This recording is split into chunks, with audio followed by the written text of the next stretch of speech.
Spider-Man is without a doubt my favorite superhero. I was 6 when the first movie directed by Sam Raimi was released, and from that point forward, I was locked the hell into Spider-Man. The Spider-Man movies were so important to me growing up. Every single one was a huge event to me, probably because of the massive marketing push Sony did for each movie. You could not buy cereal, shirts, or watch television without seeing Spider-Man in some form. So I was basically brainwashed into liking these movies, but I'm cool with it because the Sam Raimi movies were excellent, and the Amazing Spider-Man movies, while deeply flawed, offered a lot to love as well. Of course, a key element to merchandising any movie to kids is toys, and boy oh boy, there are Spider-Man movie toys. What's good, internet? Jake here, dumb as ever, and in today's video we're talking about toy lines based on pre-MCU Spider-Man movies. These toys are very close to my heart as a kid who directly grew up with them. This video is the final chapter in my pre-MCU movie toy trilogy of videos, and it's been an awesome ride reliving all of these memories for the past month. I'm of course going to continue making content similar to this video, so please consider liking and subscribing to help me fight the overlord of YouTube, algorithm.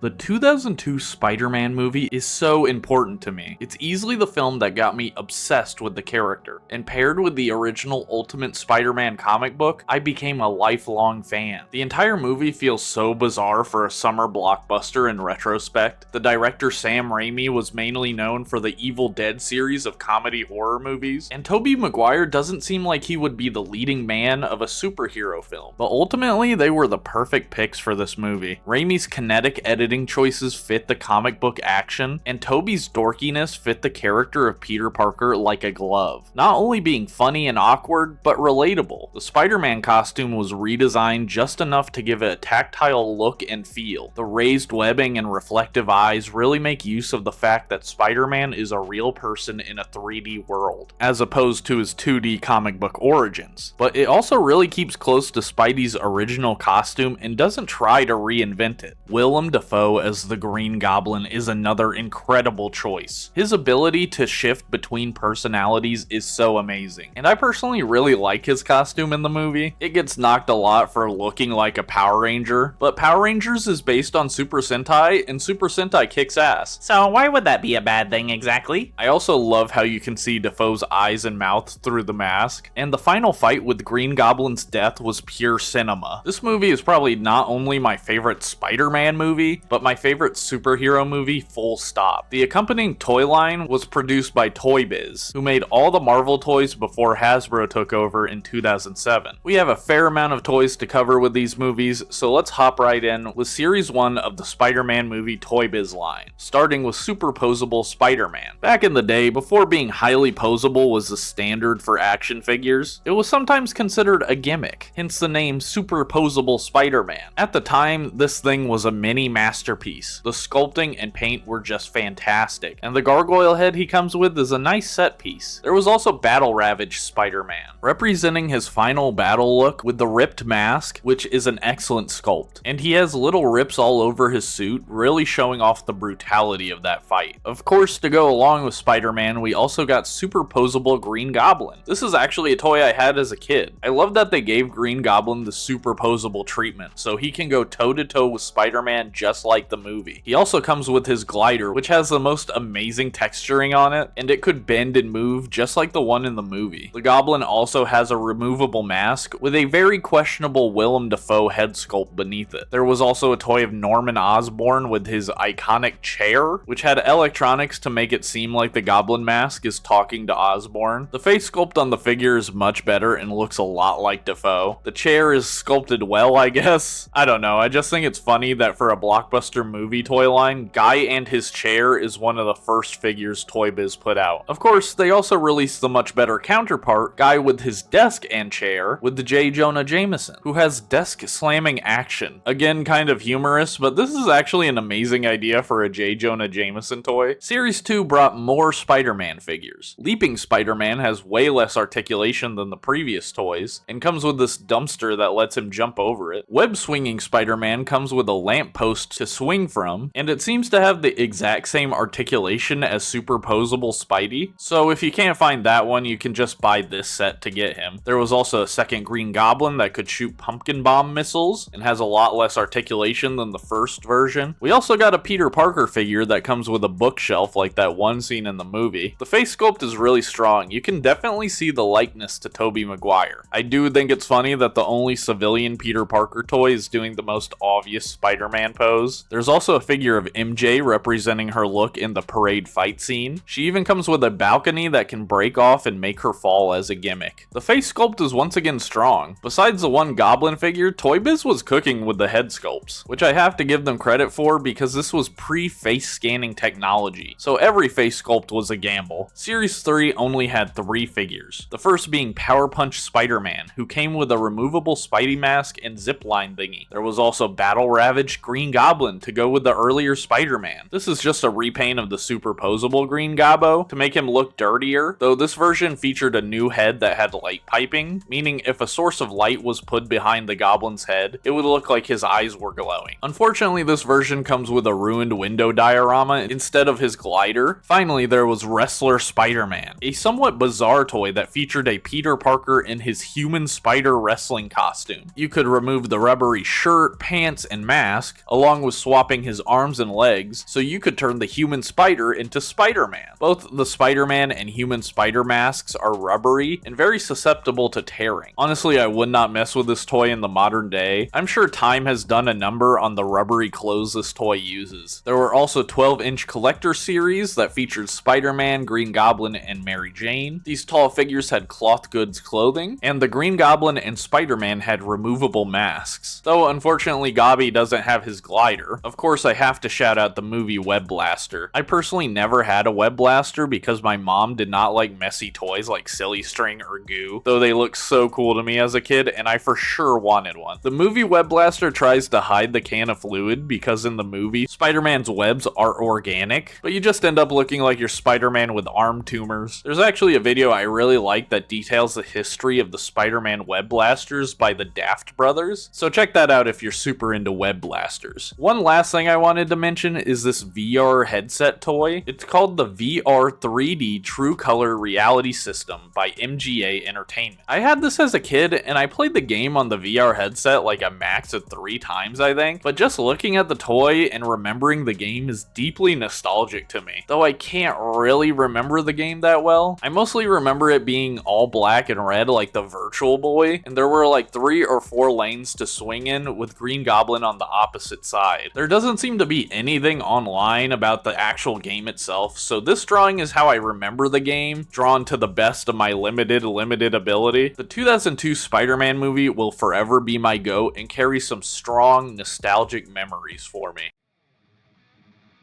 Spider-Man 2 is one of those legendary superhero movies that everyone agrees is amazing. The first movie was perfectly expanded on, and really emphasized Peter's struggle to live a normal life while being Spider-Man. Dr. Octopus was a brilliant choice for the villain, and honestly, if you read the comics, there's an argument to be made that Doc Ock is Spider-Man's arch enemy over the Green Goblin. They made Doc Ock way cooler in this movie, especially his tentacles, which are more than a match for Spider-Man, and they let Ock fight Spidey on the sides of buildings and on moving trains. I also love how Octavius is a sympathetic villain in this movie, while also being super evil and fun. There are so many iconic scenes in this movie, like the bank robbery or the train fight, and Sam Raimi even added elements of his Evil Dead movies with the surgery scene, which felt crazy to watch as a kid, by the way. One part of the movie I really disliked as a kid is when Peter loses his powers. It's obviously a good storyline for the movie and adds to the drama, but my kid brain was not happy about it, man. I wanted Spidey and Doc Ock fighting for 2 hours straight. Anyway, Toy Biz also did the Spider-Man 2 line of figures, and they rolled out this line in a very similar way to the first movie's toy line. Though this time around, they went hard on specifically Spider-Man action figures. Series 1 and 2 of the toy line consists of 8 Spider-Man figures with different accessories. Most of them were already very posable, though there was another super posable Spider-Man in in this line that came with a very small billboard to chill on. This Spider-Man's fingers were articulated, which is pretty crazy even today. Most toy companies go with the alternate hands route, and the fact that you can make a web shooting hand without swapping his hands is awesome. Doc Ock somehow got his first toy in Series 3 with the Tentacle Attack Action Doc Ock, which had a little lever to make his arms move. In Series 3 there was also Battle Attack Spider-Man, another Spidey toy, but he comes with a Doc Ock accessory that makes it look like Ock is attacking with a brick wall behind him. There was also Spin and Kick Spider-Man that came with a train door that has the tentacles popping out to attack. Series 4 is easily the best set of toys. There is another superposable Spider-Man release, as well as Spider-Sense Spider-Man that comes with a brick wall accessory that again has tentacles to fight. Finally, there's Scooter Spider-Man that comes with his pizza delivery scooter. This is such a fun toy, the scooter is awesome, and Spidey comes with the swappable Peter Parker head. The final toy of the line is Doc Ock with 4 bendable tentacles. This figure is peak. I love that the arms can bend, and the sculpt of the Good Doctor looks great. So out of 16 figures,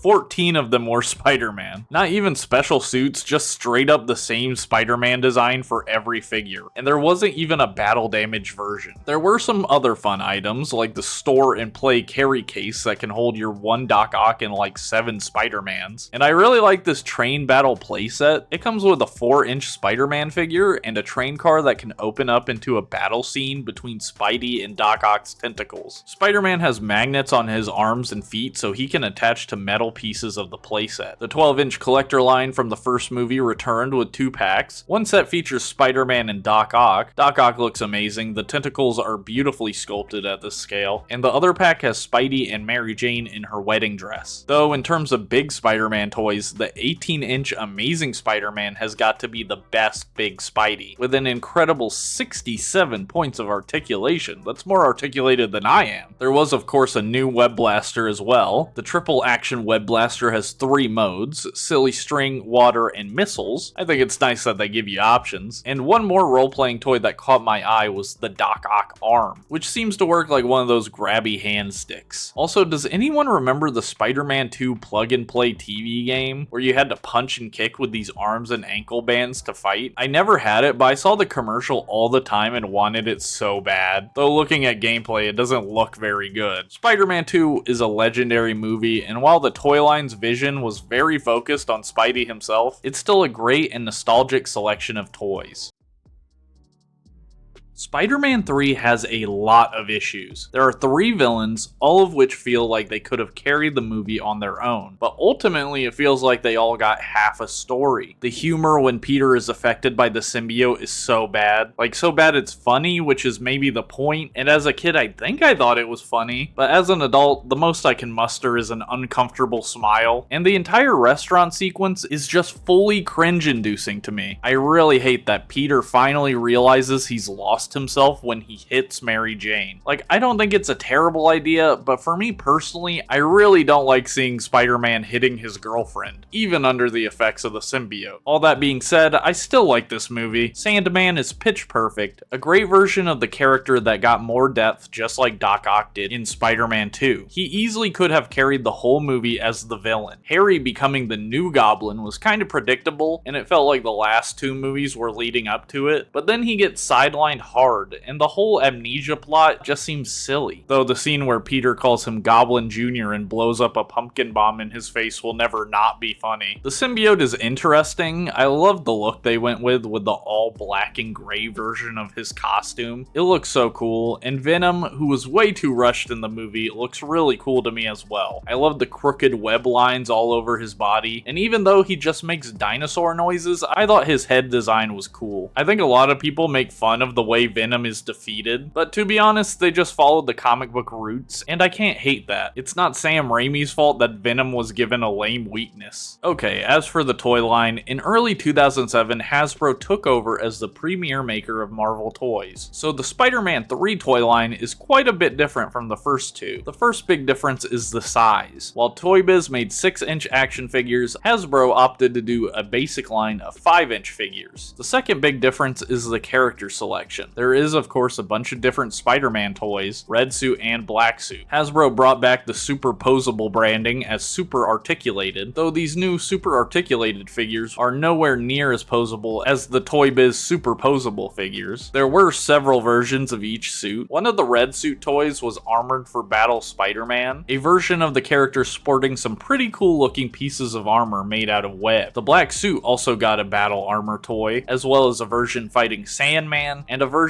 based on Peter trying to escape the symbiote in the bell tower. Wrestler Spider-Man from the first movie toy line kind of makes a return as the quick change to Spider-Man Peter Parker, which features Spider-Man with suit pieces and a Peter Parker head. The suit is like a weird plastic mold that Spider-Man is placed into though, so he can't move at all with it on. Man, I love this packaging with the bending building and the blue color. It really pops to me. As for the villains, we have a couple of Sandman figures. I feel like Sandman is kind of a hard character to make a cool toy of. I don't think toys can really express his power that well, but these two are decent little action figures. New Goblin got 3 different figures, so they're all very similar. I actually had the New Goblin with the removable face mask as a kid, and I thought he was pretty cool. I like how his glider also works like a surfboard, but overall his look is pretty boring. It's all functionality and doesn't have the style his dad's costume did. Finally, we have Venom toys. The Venom toys are interesting because his head sculpt doesn't really match the movie. It looks more like Venom traditionally does with his giant mouth and long tongue. There is a piece of artwork for the movie that shows Venom looking like this, so the toys were probably based on concept art. The Capture Web Venom has a purple color to it that I absolutely love. Ever since I read Ultimate Spider-Man and played the game based on it, I love when Venom is purple. He just looks so cool to me. In addition to the movie characters, Hasbro also added a bunch of other characters to the line. We got new toys of the previous movie's villains, as well as toys based on characters from the video game, like the Lizard, who honestly looks awesome. Very comic book inspired, and I like how he comes with web accessories to bind his hands and muzzle him. There were 2 Scorpion figures. One of them was based on the Spider-Man 3 video game and looks sick. I love the look of the tail with the sickle at the end of it, and all the wires around his body make it look like he's using some kind of hydraulic version of Doc Ock's tentacles. His mask is a little dorky, but you can lift the visor, which is cool. I have no idea what the other Scorpion is based on. He might be inspired by the Scorpion from the first movie game, but they don't really look all that similar to me. There were also figures of Rhino, Mysterio, Black Cat, Kraven, and Vulture. Vulture looks amazing, and I love that he comes with a little Vulture accessory. Some of these toys did get re-releases with new paint apps as Walmart exclusives with this absolutely badass packaging. Seriously, some of the coolest packaging I've seen, and I remember just staring at these toys in the store as a kid. There was also the Ooze Attack collection, which featured action figures with an accessory you could use slime on. For example, this Spider-Man comes with the symbiote in its monstrous form from the movie. I actually had the symbiote mutation Venom. My mom did not allow me to play with slime or goo or anything, so I never actually used the accessory, which was this floor you could place Venom on so you could cover him in goo, like the scene where Eddie turns into Venom in the movie. I loved that Venom toy. It had this crazy flapping jaw and tongue thing going on. Some of the Ooze Attack sets feature Sandman ooze, and I always wondered if the Sandman ooze was grainy or something. These weren't the only Spider-Man 3 action figures though. The movie actually got a whole Marvel Legends wave dedicated to it, featuring all the usual suspects from the movie, plus Green Goblin, Doc Ock, and Mary Jane. What's interesting is MJ looks like she's based on the end of Spider-Man 2. She even has a plank of wood. Doc Ock and Green Goblin seem to be direct re-releases of their original Toy Biz figures, which seems a little lazy, but hey, I guess if it's not broke. The Spider-Man 3 wave featured a Sandman Build-A-Figure, and it's pretty much a statue and not even a big one. A cool piece, but I remember thinking it was kind of a lame Build-A-Figure at the time. That wasn't the only other action figure line though. There were also the Unleashed 360 figures, which I had never heard of until doing research for this video. Unleashed was a Hasbro-wide banner for many of their brands like Transformers, Star Wars, and Marvel. While Transformers and Star Wars only got statues in their Unleashed lines, Marvel got full-on action figures that were about 7 inches tall and had better sculpting and higher levels of posability. The Unleashed line didn't seem to last too long, long, and we only got one series each of Marvel Legends Unleashed and Spider-Man 3 Unleashed figures. But boy oh boy, they cooked on the Spider-Man 3 figures. These are without a doubt the coolest of the action figures you could get for the third movie. The line featured Spider-Man, Black Suit Spider-Man, Sandman, New Goblin, and Venom. And man, each of these is probably the best figure you could get of each character. They remind me more of the older Toy Biz figures when it comes to sculpting and paint, and the way they come with cool backdrop accessories. Venom looks absolutely amazing. He just looks like a nice toy to hold and feel, and the articulation goes crazy. Spidey's elbow and knee joints look similar to SH Figuarts engineering, which is wild for a Hasbro figure in 2007. These are the coolest Spider-Man 3 figures to me, though the line is really small and you only get the essentials. Geez, that was a lot of action figures to cover. And would you believe a year later Hasbro would release the Spider-Man Trilogy series of action figures, which was just a line of old toys from previous lines released under one banner. They even re-released Wrestler Spider-Man, which is kind of crazy to me and proves how solid Toy Biz was at making these movie Spider-Man toys. There was also a line of small figures called Web World. The main playset for Web World was the Final Battle playset, which features a giant Sandman attacking the under construction building, with the minifigures of Spider-Man, New Goblin, and Venom. There was also a line of little plushies which I think look cute, and in terms of web blasters, Hasbro went overboard, releasing the ridiculous Ultimate Web Blaster, which featured 6 different options. It basically looks like a web Gatling gun. I don't think it's that bad of an idea, but it definitely feels like overcomplicating what should be a simple toy. What I really like is the Venom mask and wrist blaster set, which gives you a Venom version of the Web Blaster, which hilariously looks like a little Venom head. Before we conclude the section, I have to mention the Burger King Happy Meal toys for Spider-Man 3. I don't really care to talk about Happy Meal toys usually, but I really love this line. They're like the Funko Pops before Funko Pops. I had this Spider-Man with the removable mask. Look at this detailed Tobey Maguire head on a little body. It's so funny. And I also had the Venom that could open his mouth. A great fidget toy before they made fidget toys. Geez, you can really tell by the length of this section how hard they push Spider-Man 3 toys and marketing. And I feel like I probably still missed a few cool things. Spider-Man 3, without a doubt, is the red-headed stepchild of the trilogy, but my god, I'm a loving stepfather. Come here, son. Give your old man a hug.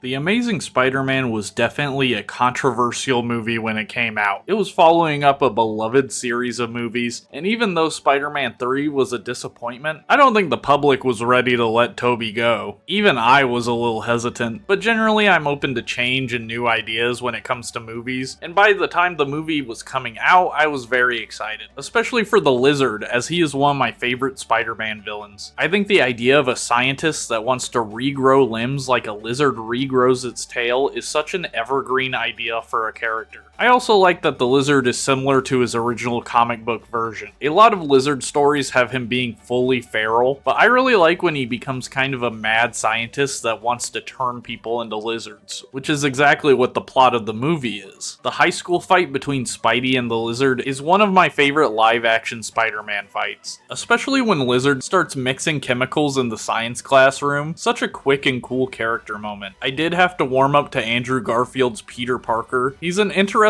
adaptation because they wrote him more as an outcast, hipster, skater kid rather than the traditional nerd. So he's got a whole different vibe than the usually meek Peter Parker. And while he's not my favorite Spider-Man, I have really grown to appreciate this version of the character, especially after No Way Home. It's strange, it feels like they really tried to go the comic accurate route. Spider-Man is more quippy, he builds his web shooters, he falls in love with Gwen Stacy, all the classic hits, but they opted to make a Spider-Man costume that is completely different. I personally like it, especially the yellow lenses for the eyes, but it just seems strange. I can only assume they wanted a new look to avoid any confusion with the first trilogy. As for toys, Hasbro handled the line and separated the action figures into movie and comic book lines. The movie line is understandably small in scope, with only Spider-Man and Lizard getting figures. Most of the toy line is 3 3/4 inch scaled, but a few of the movie figures were Walmart exclusive 6-inch scaled toys, like Whipping Web Line Spider-Man, which looks fantastic, with all the articulation one would expect for a Marvel Legends figure. And there was also Interchangeable Head Spider-Man, which came with a swappable Andrew Garfield face, as well as a backpack and little skateboard.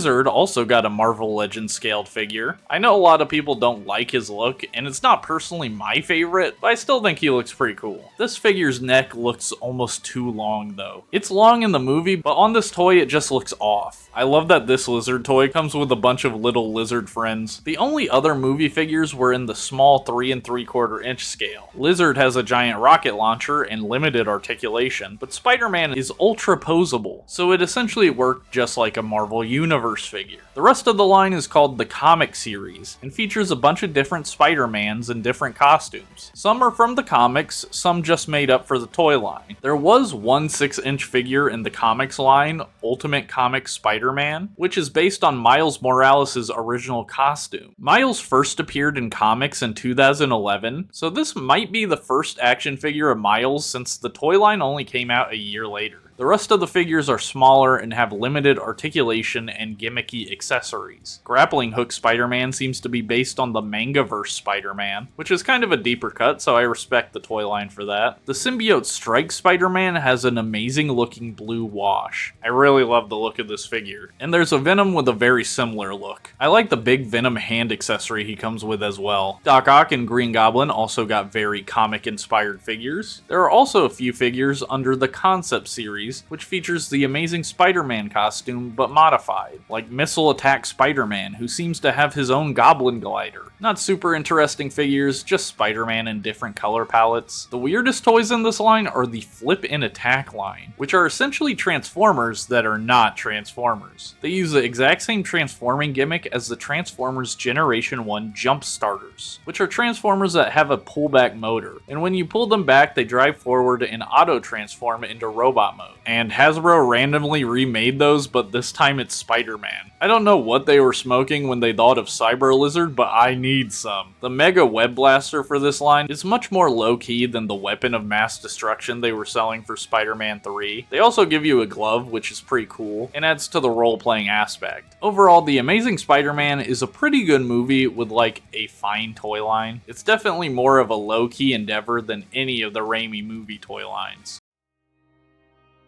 I can safely say The Amazing Spider-Man 2 is the only Spider-Man movie I had no excitement for. You could just tell from the trailer and the general conversation online that this movie wasn't going to get the good grace the first movie got. People really did not like Jamie Foxx's blue Electro look, and while his look is based on the Ultimate Electro, a character I do like, it just didn't translate that well into live action, even though they really tried to make it work. And there are details I enjoy, like how it looks like there's a storm going on under his skin. The Green Goblin storyline was so incredibly half-assed. Dane DeHaan is a great actor, and I do think he could have been a compelling version of Harry if he had more time and a better story. I like the look of Gobby's suit and glider, but the makeup they gave him is just a little too wild. I get the vibe, I just don't like it. And the death of Gwen Stacy felt just as rushed to me. Like, the scene itself is really good, and Andrew's acting really sells the tragedy, but the build-up just wasn't there.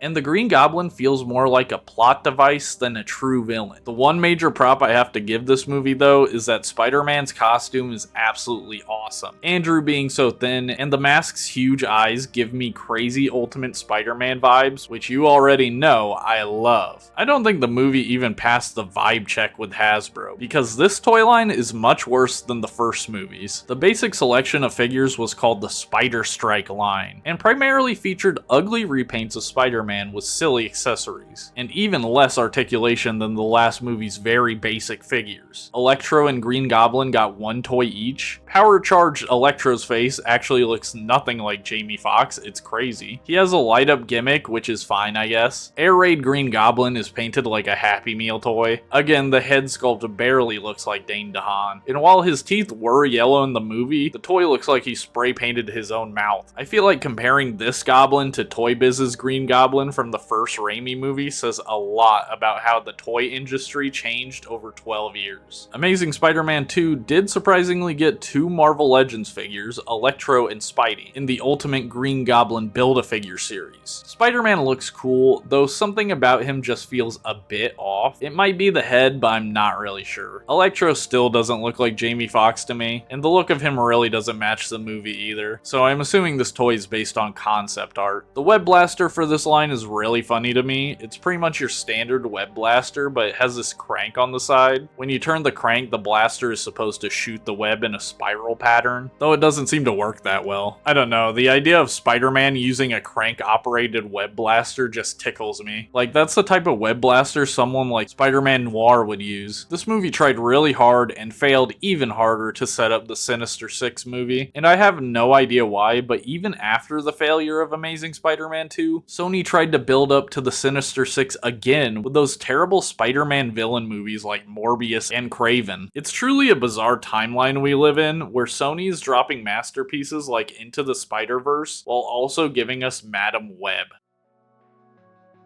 I really could not make this video without mentioning No Way Home, an incredibly meta movie where the MCU's Spider-Man must contend with the villains from previous universes and team up with the previous Spider-Men. I have to give Marvel Studios credit, they adamantly denied that Tobey and Andrew were in the movie through numerous leaks, and even though I was 99% sure they were in the movie before I went to see it, it was still an amazing movie theater moment when Andrew Garfield and Tobey Maguire walked through those portals. The movie took great care to write all of these characters accurately, and I think they did an absolutely incredible job of repairing the legacy of the Amazing Spider-Man movies. The second movie ended on a very sour note, and No Way Home actually uses that as a storytelling device. While Tobey's Spider-Man is the down on his luck but optimistic Peter we knew from the Raimi movies, Andrew's Spidey seems almost broken. He's always been awkward, but it seems like he doesn't even know how to interact with other people now. He's completely out of balance when we first meet him.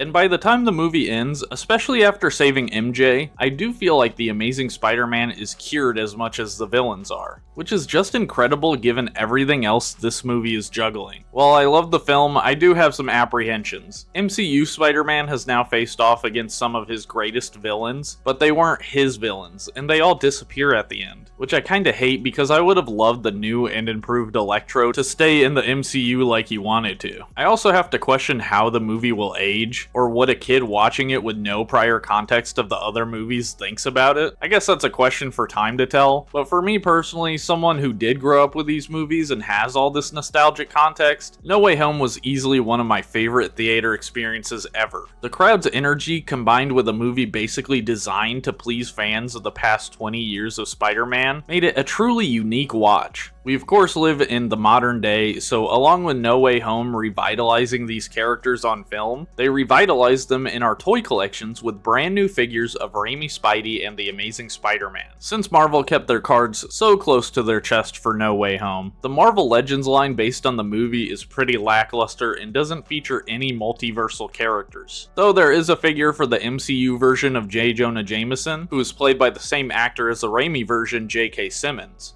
I love how they gave him an alternate yelling head, very lore accurate. The first spoilery set of toys they put out for the movie was a 3-pack of the Spider-Men, each coming with alternate hands and web lines. It was so crazy seeing a toy of the Raimi Spider-Man suit as a modern-day Marvel Legends figure, and the new Amazing Spider-Man is a much-needed upgrade to the one from 2014. Later, a whole wave of figures was announced, including all the villains and re-releases of the Spider-Men with alternate maskless heads. Interestingly, the packaging for Andrew Garfield's figure is marked as The Amazing Spider-Man 2 instead of No Way Home. I'm not 100% sure why, but after reading some Reddit comments, the theory seems to be that they didn't get the licensing rights for Andrew's likeness in No Way Home, so they used the rights from The Amazing Spider-Man 2 to release this figure as a loophole, since he wears the same costume in both movies. I have no idea how accurate that is, but it is pretty interesting a toy labeled The Amazing Spider-Man 2 was released 10 years after the movie came out. The same thing might have happened with this amazing Doc Ock figure, which is labeled as Spider-Man 2 Doc Ock, though he's clearly wearing his No Way Home outfit. This toy is essentially the ultimate version of the Toy Biz Bendable Tentacles Doc Ock, with super long bendy tentacles that can physically lift Doc Ock's body into the air, which is incredible. The Green Goblin got a figure based on his his No Way Home look. And don't get me wrong, his look in the movie is absolutely an upgrade from the 2002 movie. The purple being incorporated just gives the design a more well-rounded look, and I love that they gave him his hood and satchel, but I can't lie, I really want a version based on the first movie. The nostalgia is just hella strong, man. Sandman and Lizard also got figures. In the movie, Sandman is CGI the whole time. I don't really know why, but it definitely bothered me when I first watched the movie, and it still kind of bothers me, but less now. He comes with big alternate hands, and I like that he comes with pieces to make his wrists bigger so it looks like he's actually morphing his whole arm. Lizard is Lizard.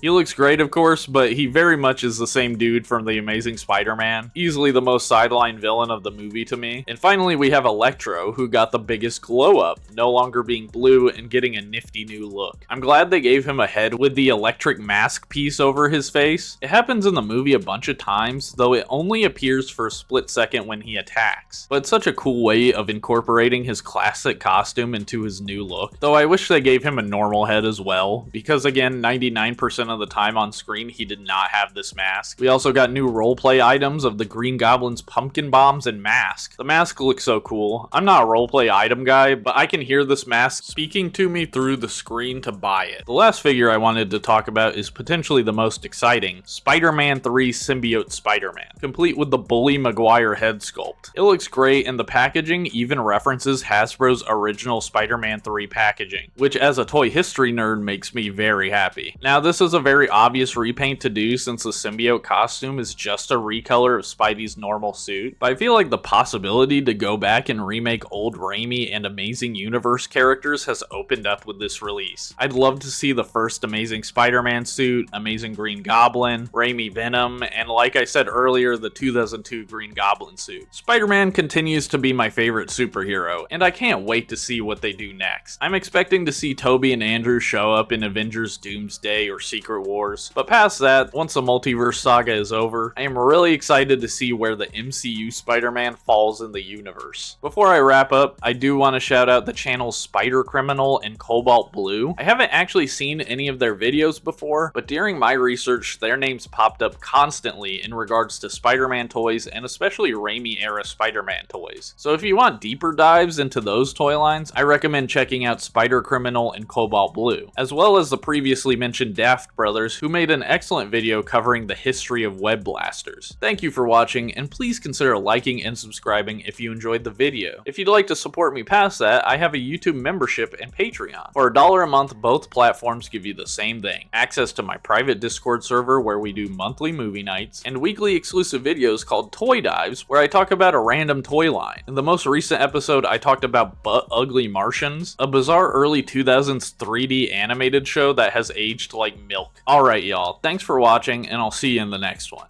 Ciao.